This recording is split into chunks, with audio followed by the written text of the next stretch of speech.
ক্লাসের একদম পেছনের বেঞ্চে বসে আছি। সামনে সকলে দাঁড়িয়ে আছে। বুঝলাম স্যার ক্লাসে এসেছে। আমি আমার মনে মোবাইল চালাচ্ছি। হঠাৎ একটা মেয়ে এসেই ঠাস ঠাস করে মুখে 2টা চড় মারলো। উফ, একটু হলে লেভেলটা কমপ্লিট করতে পারতাম। গেল মেজাজটা খারাপ হয়ে। সামনে তাকিয়ে দেখি একটা মেয়ে আমায় চড় মেরে যা তা বলে চলেছে। আমি একদিনে তার দিকে চেয়ে আছি। ক্লাসের সবাই অবাক, তার কারণ আজ পর্যন্ত কোনো স্যার বা ম্যাডাম আমার গায়ে হাত তোলেনি। আর কোথা থেকে একটা মেয়ে এসে আমাকে চড় মারলো। আমার কাছে তার কথাগুলো মধুর মতো লাগতেছে। আমি চুপ করে শুনে যাচ্ছি। আই ছেলে, আমার ক্লাস থেকে বের হয়ে যাও এক্ষুনি। আমি চেয়ে আছি এক ধ্যানে। কথা কানে যায় না নাকি? বের হতে বলছি, বের হও। আমার ক্লাস বখাটেদের জন্য নয়। ও এইবার বুঝলাম, এ কোনো মেয়ে নয়, এ আমাদের নতুন ইংরেজি ম্যাডাম। দূর, শেষমেশ কিনা ম্যাডামের উপরে ক্রাশ খাইলাম। আমার কান ধরে ম্যাডাম ক্লাসের বাইরে বের করে দিলেন। আমি কিছু বললাম না। তার হাতের ছোঁয়া যেন আমায় পাগল করে দিচ্ছে।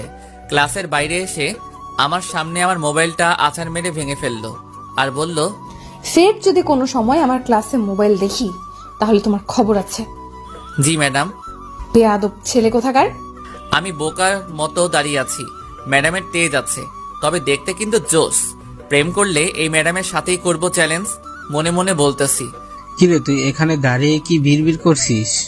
বুঝতে পারলাম আমার মতো রাসেলকেও বের করে দিচ্ছে। বললেই হলো, আমার দোস্ত বলে কথা। দোস্ত, I am in love. O MG, শেষমেশ ওই ম্যাডামের উপরে? ও ভাই, মারো মুঝে মারো। ওই আমি মজা করতেছি না, সিরিয়াস। তাই তো ভাবি। তোকে চড় দিল আর তুই কিছুই বললি না কেন? এই চল, নতুন ফোন কিনতে হবে আমার। এটাও গেল? ম্যাডাম আসার দিছে। চল, দাঁড়িয়ে থাকতে ভালো লাগতেছে না। যাবো, তবে হিমুকে নিবি না? উফ, মনেই ছিল না। ম্যাডাম, একটা কথা ছিল।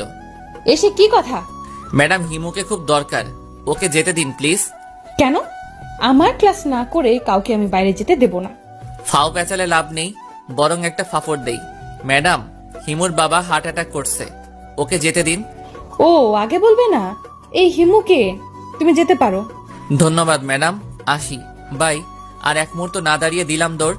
ম্যাডাম অবাক, তাই ক্লাসের একটা মেয়েকে জিজ্ঞেস করলো, এই ছেলে অমন ভাবে পালালো কেন? ম্যাম, আসলে হিমুর তো বাবা নেই। কি? আমাকে এত বড় মিথ্যা কথা বললো?